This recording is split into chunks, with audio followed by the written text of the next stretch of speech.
Yo, Darium 80 Bumba Clark 7. What the fuck is wrong with you, man? Why you love fucking glitching so Bumba Clark much, man? You think I want to spawn on a fucking squad that glitches? You cheating, no skill piece of shit. That's why I ain't got no freaking respect for certain gamers, man, because them love blood clot glitch and give the impression they're good at the fucking game when they need to hide from everybody else and get their fucking kills and we don't know where the fuck they're coming from. Enough times I've asked myself, how come people are outside the freaking map and I don't freaking see them? How come I can't see them? Because of bitches like you freaking glitching bitch.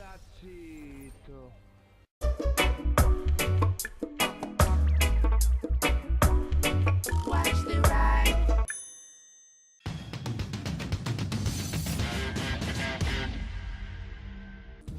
Greetings one and all, this is Rhythmworks and welcome to my channel with some more Battlefield Hardline action. My goodness. This game has caused me to go on a go slow at work. It really has, man. I ain't gonna deny it. I ain't ashamed of it.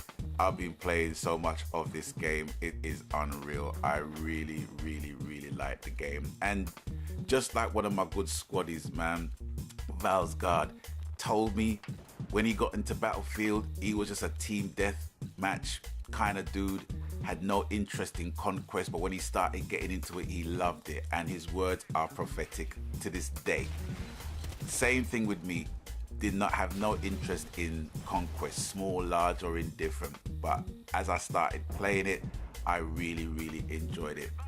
And, you know, I had a glowing set of props from Pemby66 who stated that he noticed that my gameplay was very much improved in comparison to how I play Battlefield 4. So, you know, coming from someone who plays Battlefield a lot, that really means a lot. So yeah, give thanks for that. You know, it's just a mark of how much I enjoy the game. The one thing though is that I'm not so adept in knowing all of the guns, you know, by their titles, by their numbers or what have you. You know, I just look for guns that fit me, feel nice in my hand, very mobile, easy to control, compact, you know, and just go with those. So the MPX and the Uzis are more or less my fit in games like this. But anyway, yeah, as my introduction basically states, I really do not have no respect for glitches. I just cannot stand glitches.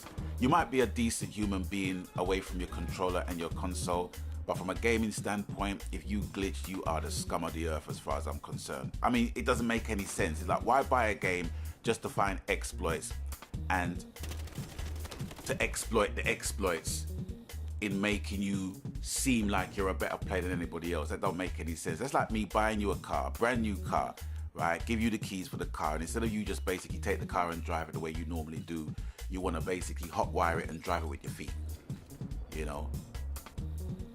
You can do that if you want to, like Chris Rock says, but it doesn't mean it has to be done. You know what I'm saying? You know, and with that, it just winds me up. And especially when people are glitching and they're in your squad. They make up your squad, so you have no choice but to respawn on that glitch point.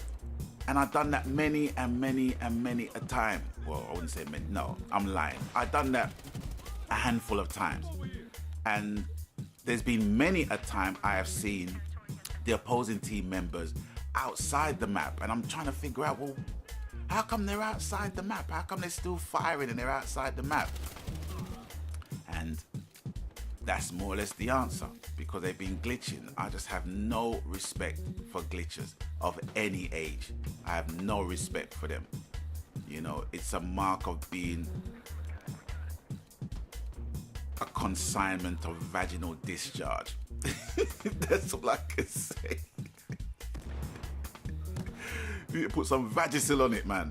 But anyway, yeah, Battlefield Hardline Conquest Mode. Just basically just showing you, you know, one of my good days. And I'm not really playing with my squad because I think it was like early in the afternoon before my squaddies got into the game. But yeah, just letting you know that I've set up a squad on Battlelog. It's called On Your Six, and I think we have like around 6 members so far. and they're a great, great bunch of guys. I'm not the leader of the squad. The leader of the squad is my good friend Hitman69. He's the leader because he just has a simple way of basically just communicating with everybody. He's a natural leader. Do you know what I'm saying? And you know, the game works well with him being a leader of the squad. It's not something that he basically put himself up to be, but it was just, you know, he was someone that we all recognize had the qualities of being a leader in the squad. So big up Hitman. And yeah, so just basically letting you know that I set up a squad. It's called On Your Six Squad, and you can find us on Battle Log as part of the Battlefield.com website.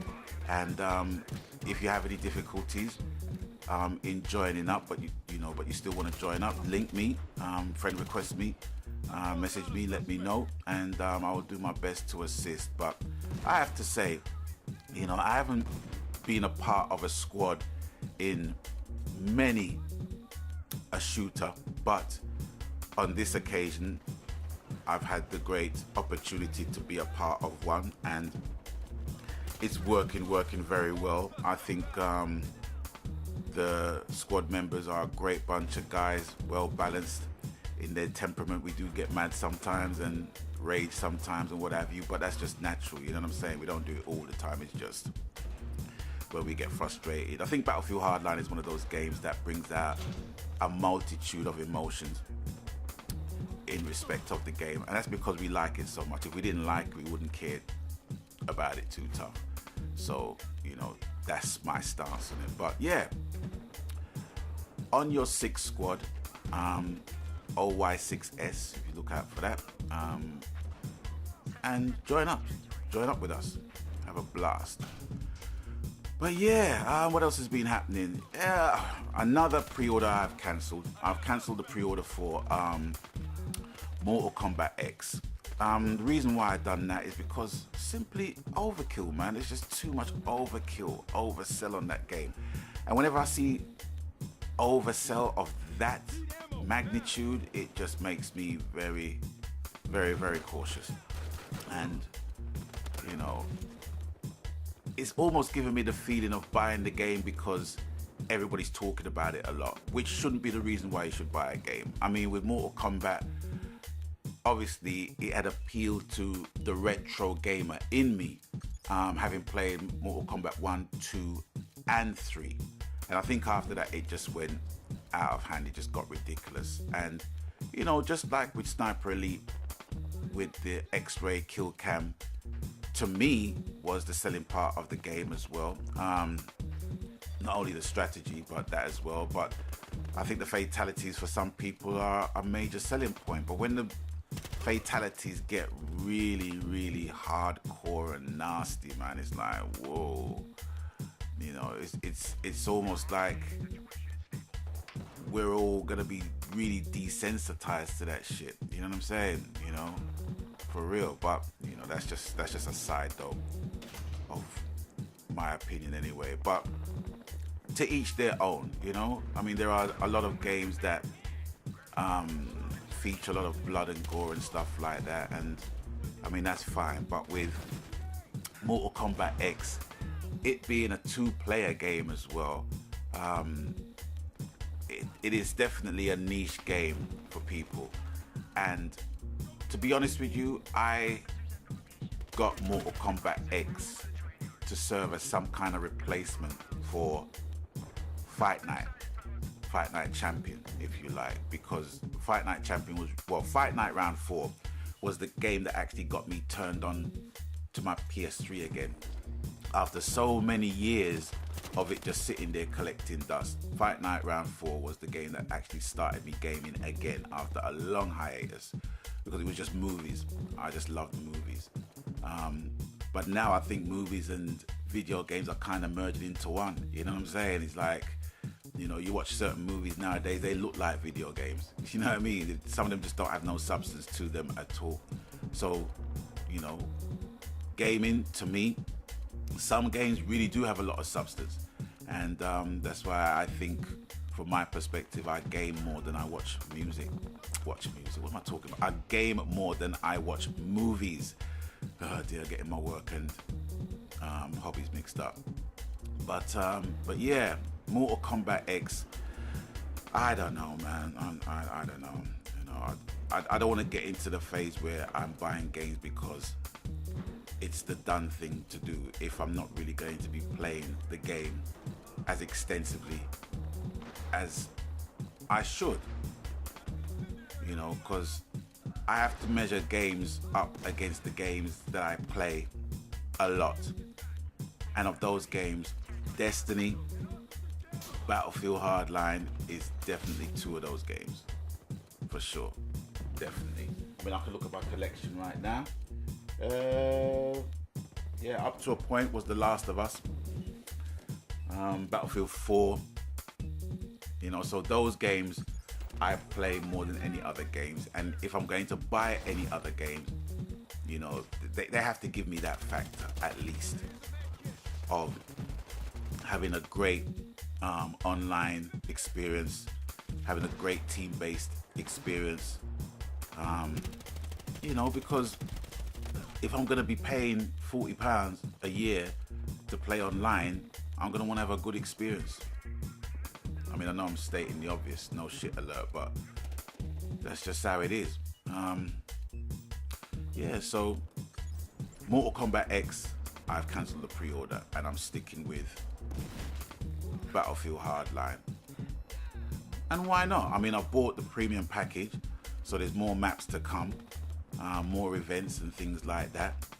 And I think I've played enough of it to know, you know, the maps and stuff like that, and to know the techniques and to know certain loadouts, what people are using to their benefit and what have you. And I'm learning so much from the game, and also from my gaming buddies who are Battlefield veterans. They've played the game since like Bad Company, do you know what I mean? So I'm learning a lot, and I think I've improved a lot, seeing that I've only taken up first person shooters from, I don't know, maybe 2-3 years ago when Far Cry 3 came out. That was the time I actually started playing first person shooters, from then till now, you know, which is a relatively short space of time, you know. But I have to say, Battlefield, it's a good franchise. It's a good franchise. Call of Duty, I tried it. I really did try it, and I just was not feeling it, you know. I don't know why. Well, maybe I do. Because of the fact that with Ghosts, it didn't have the same appeal to seasoned Call of Duty players. They didn't like the game. And to play a game that you've never really played before, to play a part of a franchise you've never played before, and you had the Call of Duty faithful basically slating it, it just burns you in a way that you just don't even want to touch it again. So with Advanced Warfare, all the talk of that was coming out with Kevin Spacey and all, it just didn't do anything for me whatsoever. I mean, even people that I saw that played the game religiously from when it came out, they're not playing it no more, they're playing Bloodborne, you know. So it just kind of shows, well, how much life the game had with them. But anyway, that's more or less it. Hope you enjoyed the video. Thanks for stopping by. And don't forget, on your 6th squad battle log, we would love to see your face in the place. But anyway, you know the coup. Whatever the game, media, genre, format, platform, happy gaming, because that's what it's all about, ladies and gentlemen, boys and girls, brothers and sisters. And until I catch you on the next one, stay blessed. Megan. Watch the ride.